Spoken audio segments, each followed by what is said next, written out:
Good morning class 6। आप SST के अंतर्गत में ज्योग्राफी का 7वां लेसन पढ़ेंगे। हमने आपको 8th तक के पूरे क्वेश्चन आंसर भेज दिए हैं।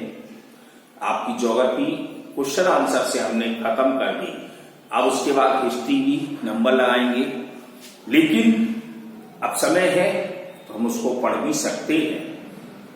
आज चैप्टर में क्या है, इंडिया लोकेशन, भारत की क्या दशा है एंड फिजिकल फीचर, भौतिक परिवर्तनों में भारत यानी इंडिया का हम मैप देख ही सकते हैं।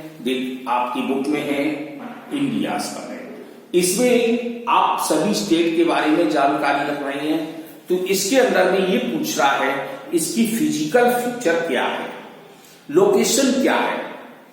तो पहले हम देखते हैं शुरुआत में, India is the largest democracy in the world and it's official name is a Republic of India.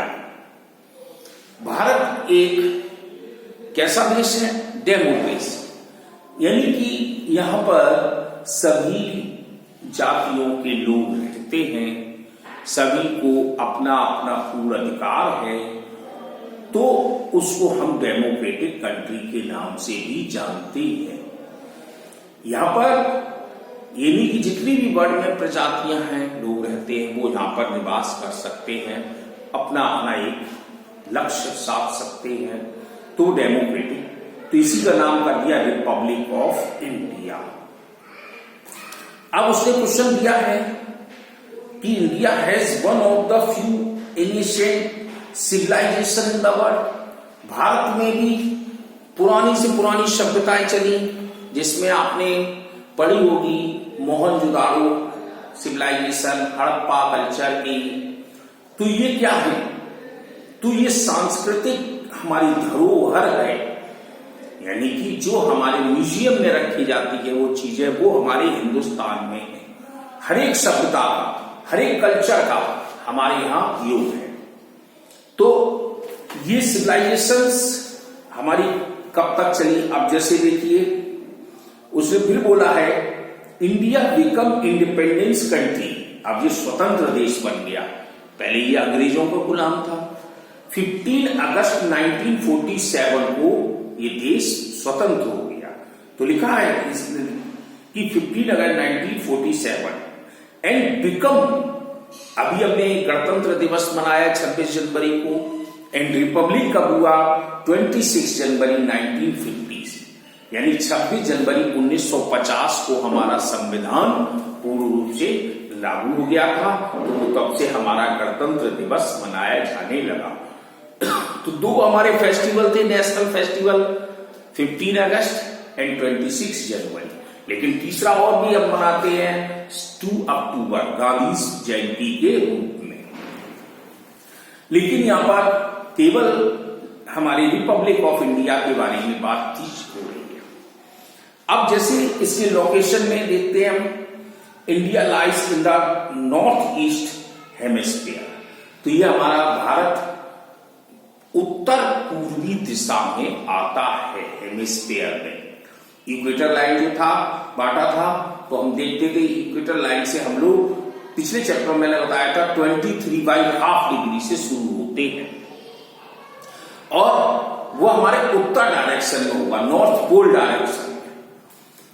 अब इसकी लैटिट्यूड एक्सटेंट दिया गया है, the north south extent to India is about 3214 kilometre, मतलब उत्तर से दक्षिण तक भारत 3214 किलोमीटर दूरी रखता है, यानी जम्मू कश्मीर से कन्याकुमारी तक की दूरी 3214 किलोमीटर है।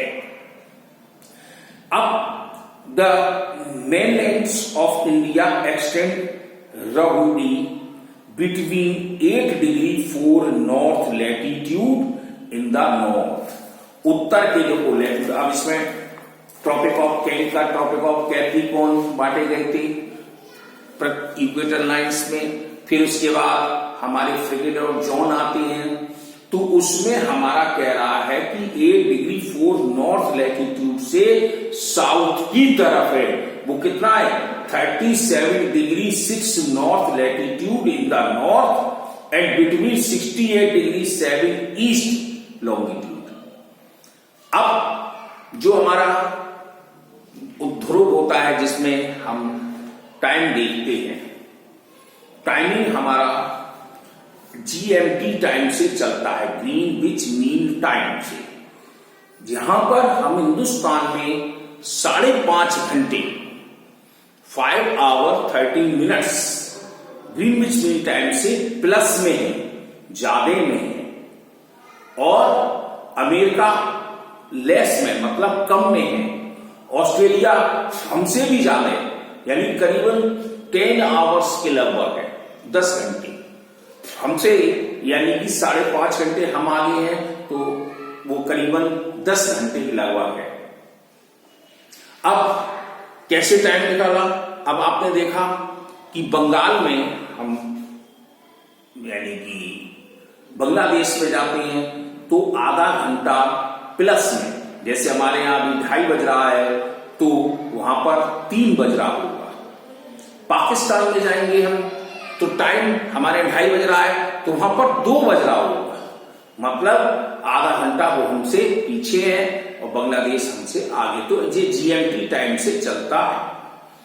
अब कहने का मतलब है यही अक्षांश घूमते हैं, डिग्री अक्षांश पर, जिसमें इन्होंने दिया है कि longitude in the west end 97 degree 25 inch east, longitude in the cast east में।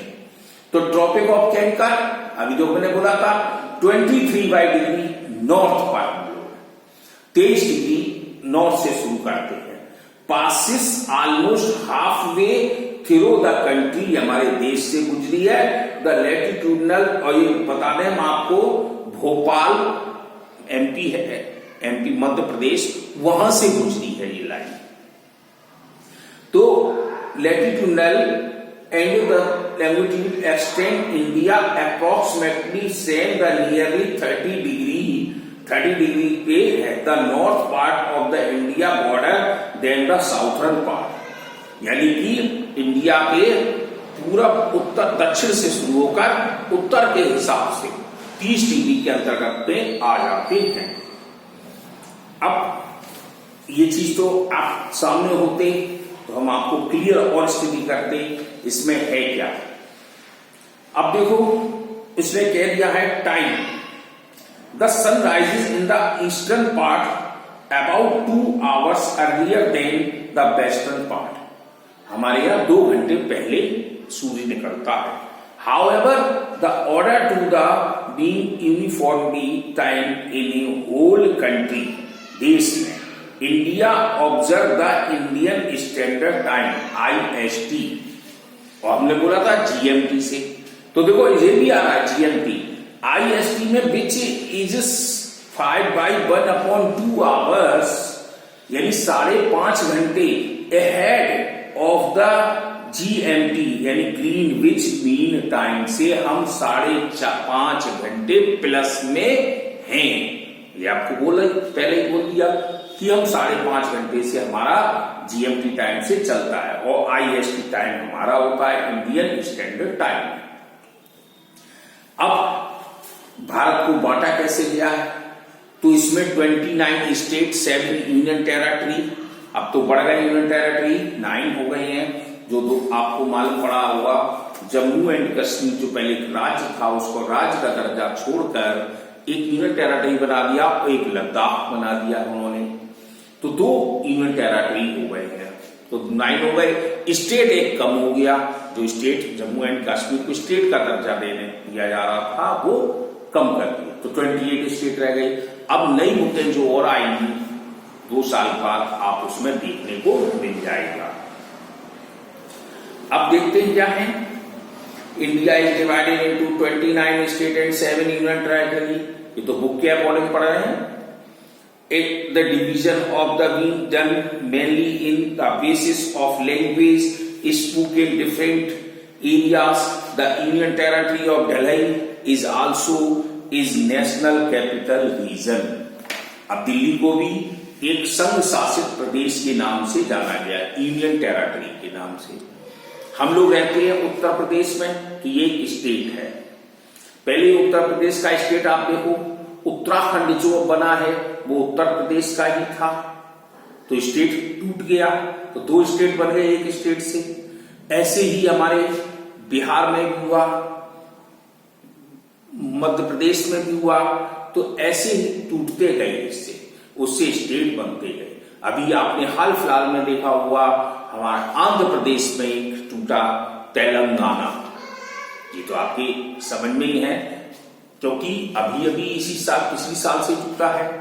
तो ऐसे देश हमारे में टुकड़े बनाते रहे, स्टेट बन गए, यूनियन टेरिटरी बन गए।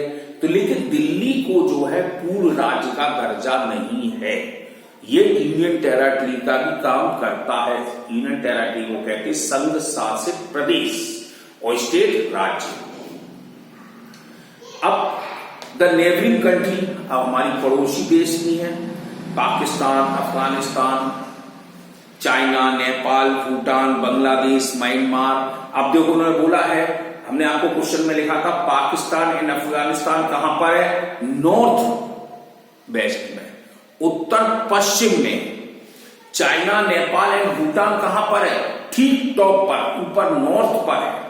Bangladesh and Myanmar, Myanmar means Burma जो पहले था, वो इन द ईस्ट, पूरब की तरफ है। और the island country of Sri Lanka, Sri Lanka कहां है, वो बिल्कुल साउथ में, नीचे दक्षिण की तरफ है।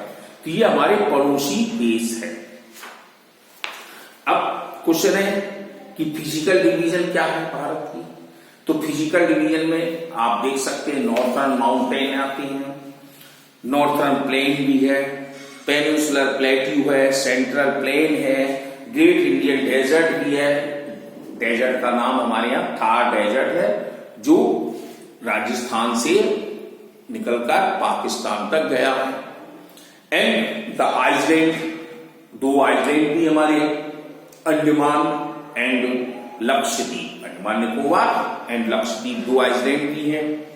तो इनके बारे में सब ये हमारे फिजिकल डिवीजन था। तो ये आप खुद पढ़ेंगे इसमें तो आपको कुछ समझ में आएगा। अब पहला था नॉर्थर्न माउंटेन।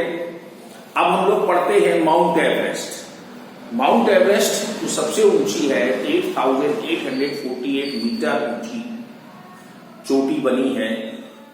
लेकिन ये आप ध्यान रख लें, ये इंडिया की नहीं है, ये नेपाल की है, नेपाल में है। भारत में सबसे ऊंची चोटी है केटू, केटू मीन्स कंचनजंगा, ये हमारी सबसे चोटी हिमालय पर है भारत के अंदर। लेकिन माउंट एवरेस्ट जो सबसे ऊंची चोटी है वो नेपाल के अंदर है, नेपाल राज्य में आती है, हमारे हिंदुस्तान में नहीं है।